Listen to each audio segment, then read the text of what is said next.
Coming back from the break, it's called the Business to Business Network Show. My name is Rex Perry. I'm the host and creator of the show. And what we're doing is talking business, politics, and economics. And we're focusing on Ukraine because this is an important business, international business, and an industry that's coming up. Our guests are Mykola Melnik. Irene Amrine with Cactus and Trizub. Denis Haida. Oleg Bonchinsky. And these three soldiers have been fighting on the front line in Ukraine since 2014. A lot of Americans don't understand that's when this battle started. And then these guys were actually involved with Maidan, where there was a town square, a battle to push out Yanukovych. And there, that was a major turning point, everybody, in our history. And then Zelensky, he's got his flaws, but he's done his good job. He's worked hard. So we want to support Ukraine. Now, here's what we want to focus in on a little bit is the training, because you guys have technology with the drones, but it's not just having the equipment. It's Every country have technology. America have, USA have a more interesting technology than Ukraine, but our technology more cheaper. Which is important, by the way. No, you're a great country, have the money, Ukrainian. Yeah. No. It's technology is not enough. The first key point is training, because the soldier and operator who use these drones must very quickly and very good understand the new knowledge. Is the first situation, and then the second, like I said, it's change the structure, because if you use the old structure of our battalions and brigades and division, you have a problem, because you don't understand how adapt the operators of drone, crew of drones in old system of United Force. And I know that your officers think about it. Yeah. You mentioned something off the air about the chips, the computer chips that are being built. Educate the audience what's happening here. It's a big problem that American chips who made in Phoenix. In Phoenix, and I know near the second factory near the Lake Island. It's out north by Surprise or way out there. They made chips, and these chips in the Russian Shaheds. And if 1 year ago it was only Ukrainian problem, because Iranian Shaheds and Russian Shaheds killed only Ukrainian soldiers, but now Iranian Shaheds kill the American citizens, kill the American soldiers. It's insane. That's why now it's a problem, Ukraine and USA both.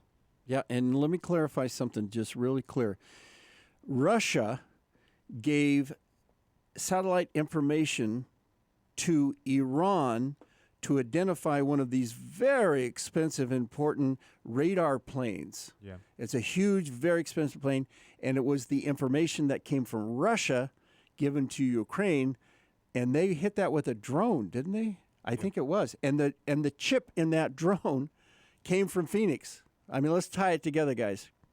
I don't know in Phoenix, but in USA. That's the point. Official information.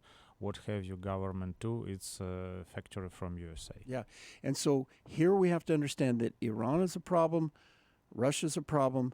We all need to work together to stop these two behemoth evils. Arabian country now we take our veterans, take our troops, and we make air defense against Shaheds, because we know how we do it, and we very quick training their troops. I think our experience will be important for your force, because I'm training in the Grafenwehr, I'm training in the Big Grand One, and I want that all American soldiers come, stay alive in every war, because you're great guys, because you're our brethren in arms. Yeah. Now, let's talk how legislative we can get involved here. Tell us what to do. Yeah, so if I could just add a little bit more on the semiconductor issue. So our team is trying to bring to attention to our congressmen, our senators, and our representatives the importance of tightening up export controls for these dual-purpose components that we know are ending up in Russian weaponry. That includes drones, even there are airplanes, there are missiles, and yes, Arizona is becoming quite a hub in semiconductor manufacturing, and there are at least 6 companies that have presence here in Phoenix and in Arizona that have been logged by Ukrainian government, Ukrainian GOR, which is kind of like their equivalent of The CIA. the CIA's. Yeah. Thank you. In intelligence. And they can tell you exactly what the part is, by which company it was manufactured, and but what they can tell you is how exactly, or maybe they can, how exactly it's ending up in Russian hands. So what we would like to get help on is for people to write to their congressmen and ask them to, when they're introducing legislature such as CHIP Act. So, both of our senators, Senator Kelly and Gallego, have been very instrumental in bringing CHIP Act in the manufacturing here, but also the export that comes out of these productions and the tighter controls on these components leaving the country. And this is a national security issue. This is not just a Ukraine problem. As we know, as you mentioned earlier, we see these components ending up in Iranian shaheds. And this is just, if it's not addressed, it's going to continue to compound. And these are killing American soldiers. Think about it. I think we've had, 13, 14, 15, 16 soldiers that have died. And it was a drone attack that hit them. And these are drones that have chips from America. Everybody let that sink in for a second, and we can stop this. Hey, we got Amazon. If you can track a package with Amazon, you think you should be able to track these chips someplace. Somebody should be keeping a record of what's going where. And we're just not bringing enough attention to it. And we don't have enough people that are educated enough to understand why and how we need to do this, and it's important. Now, do you want us to do legislative and on the state level? Is there anything that we could do on the state level? Yeah, so one thing that I would like for Arizonians to keep in mind is we're heading into midterm elections. Yes. We all know there are a lot of domestic issues to think about and to address here, but also foreign policy and understanding foreign policy is really important. And we would encourage you to do a little bit of research on your candidates and understand what their position on Iran is, what their position on Ukraine is, and ultimately, make your decisions with your vote, putting all of that information together. We are going to be working on a project a little bit, actually in the next couple of weeks, and hopefully get it published by mid-July, where we're going to be reaching out to candidates that are running for Congress in all districts in Arizona. We'll be sending them out a questionnaire, asking them to answer questions and their various questions and their position on Ukraine. We want to help with that. So if you make any contact, we'd love to have those congressional people, the state legislature, whoever they are, come and be a guest on our show.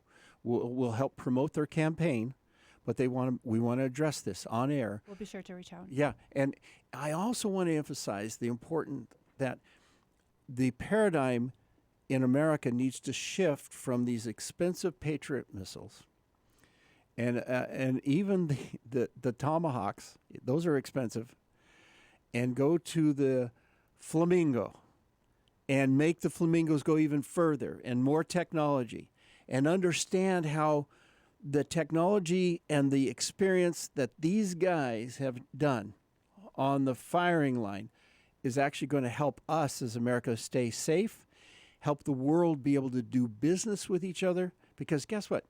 You can't function international business without having trust, security, and you can't have bullies. You can't have tyrants. You can't have Putin.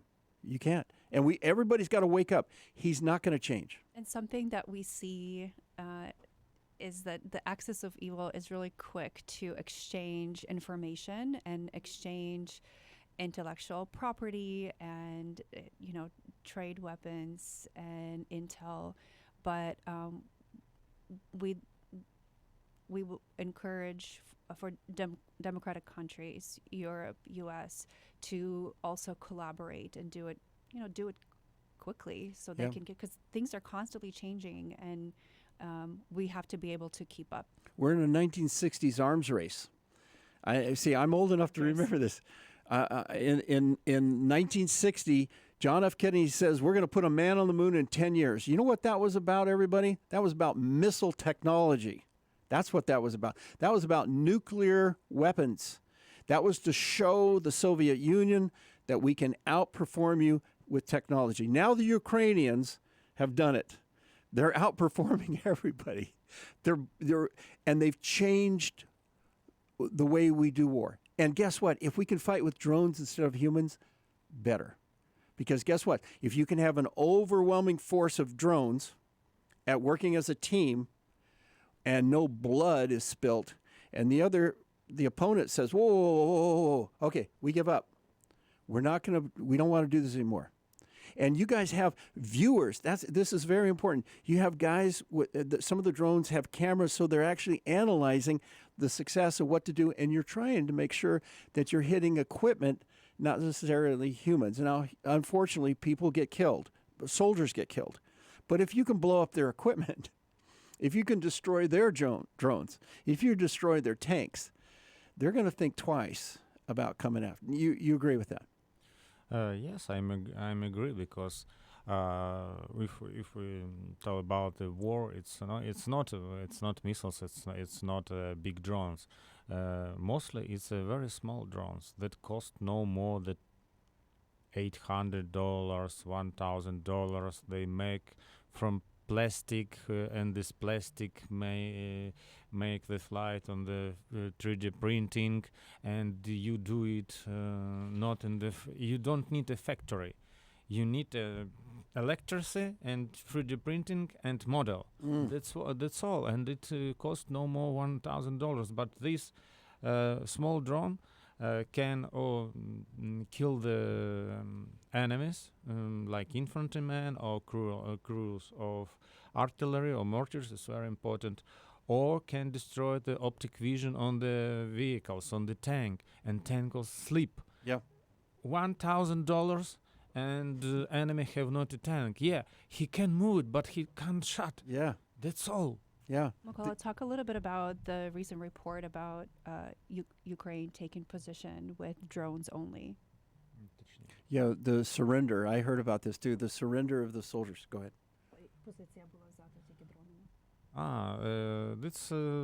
It's normal in our war that the drone, first line, it's a drone and FPV destroyed the first line of Russian troops, and after then ground drones with American Browning M2 kill other people who stand in this position.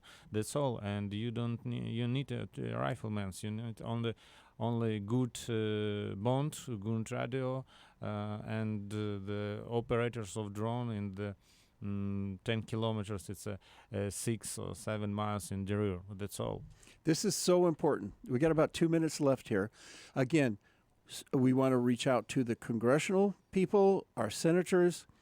We want to stop these chips from getting in the hands of the Russians and the Iranians. Everybody has to understand, this is a time to draw the line. This is 250 years since our revolution. We want to help you guys finish your revolution. And we've got to help Russia. They've got to change. They've been a pain in my neck since I was a little kid, and I remember this. So here's where we're going to go. How do we get contact information? You want to give this, or you want me to give it out, or you want to give it out? I'll give it out. Cactus, CATUSANDTRYZUB. Mikolai, thank you so much. Thank you. Irene, thank you. It's been a pleasure. Thank you. Dennis and Olaf. Oleg. Not Olaf, but Oleg. You guys, we want to help you so much. Thank you so much. We got to wrap it up. Go out. Have a great evening. We'll see you next week.